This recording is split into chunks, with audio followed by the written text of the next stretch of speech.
Hey, Vsauce, Michael here. And the year 6009 will be the very first year since 1961 that a year, when written in Hindu-Arabic numerals, can be inverted and still look the same. But you and I probably won't live long enough to enjoy the year 6009. Human lives just aren't long enough. We will miss out on that. What other cool future events will we be missing? Well, first of all, you and I will probably be gone before the completion of the Time Pyramid in Wimbledon, Germany. It will eventually be a pile of 120 concrete blocks, but the builders are only adding one block every 10 years. Since beginning in 1993, they've added only the first 3. At this rate, the pyramid will be completed in the year 3183, the final block placed by our great, more than 30 greats, grandchildren.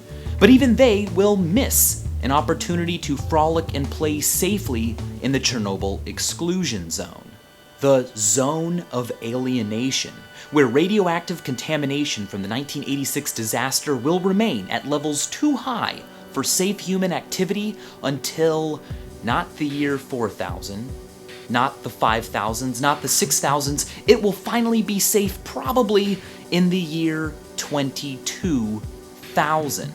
Possibly within our lifetimes, but definitely within the next 1 million years, stars like Betelgeuse and Eta Carinae will explode in brilliant supernovas visible from Earth. I'm bummed I'm probably going to miss out on these events because for a few weeks it will look almost as if Earth has 2 suns. Despite being hundreds, thousands of light years away, their supernovas will shine brighter than the full moon at night and be visible even during daytime. But the real sky show comes in 3.75 billion years. Our galaxy is full of stars. Viewed from the surface of the Earth, they look like little drops of milk in the sky, which is why we call it the Milky Way galaxy. But all galaxies are named after milk. Milk, lactose, lactic, galactic, galaxies. And every drop of milk in the sky, every star that you can see, is inside our galaxy, the Milky Way. But there's a blurry, distant shape, this one.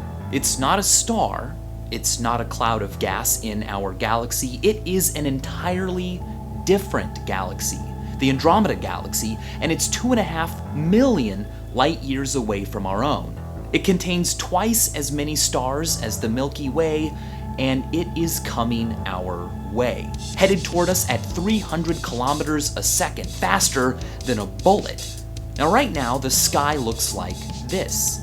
In 2 billion years, Andromeda will have approached so closely that people will look up at the sky and see this.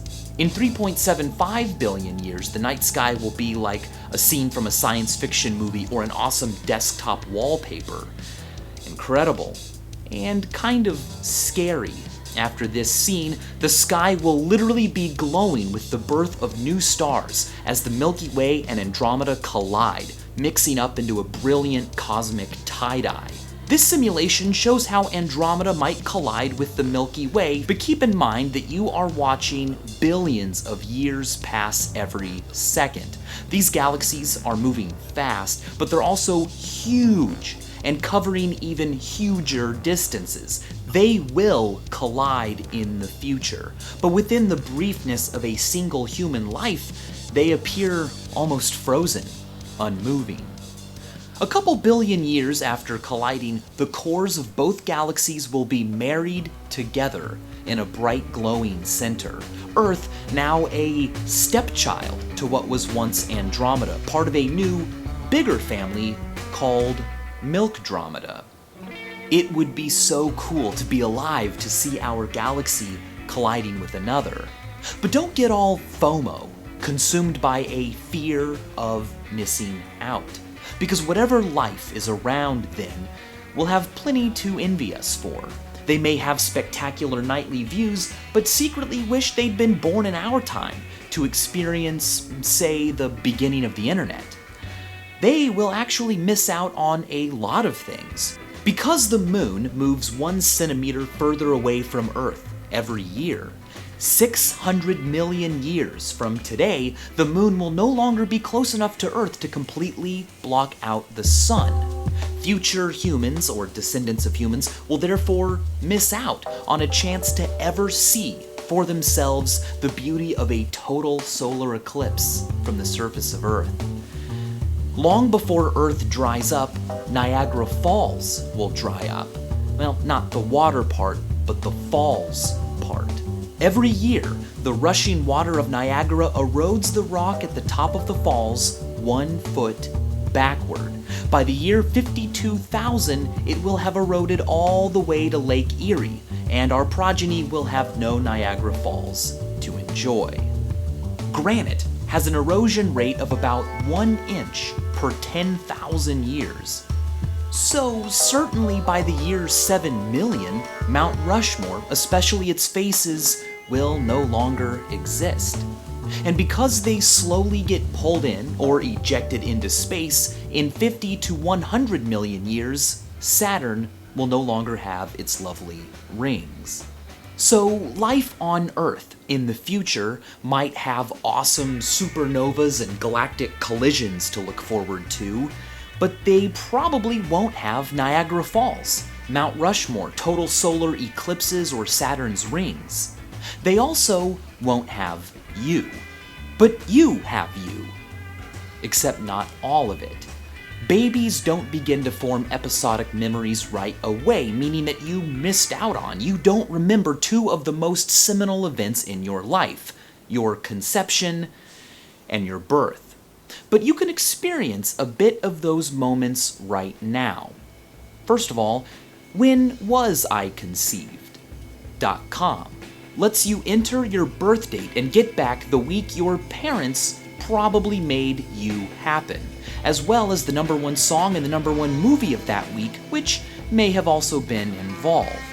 Light travels quickly, the most quickest in fact, but it can take a photon millions of years to escape from the interior of the star it was created in through nuclear fusion. It takes time, just like your own gestation in your mother's womb. Newly conceived photons struggle through a dense stellar jungle of atoms and molecules and electrons that absorb and re-emit the photon, taking a little bit of energy from it as it randomly rolls around like a pinball. Sometimes, after thousands or millions of years, its random walk finally leads it to the star's surface, where it pops out into space, in a way, is born. A lucky tiny percentage of the photons that reach the surface of a star find themselves on a path that will intersect with Earth. And if you are lucky, those photons will end their journey by being absorbed onto your own retina. If you enter the date of your birth or the approximate date of your conception into this online calculator, you can find a star that is as many light years away from Earth as you are old. When you look up at that star today, you are seeing light that left the star the very month you were born, or photons that left that star and entered space when your entire body was just 1 cell. Space is really big, and your life is very short. But space is so gosh darn big, you don't have to miss out on everything. And as always, thanks for watching.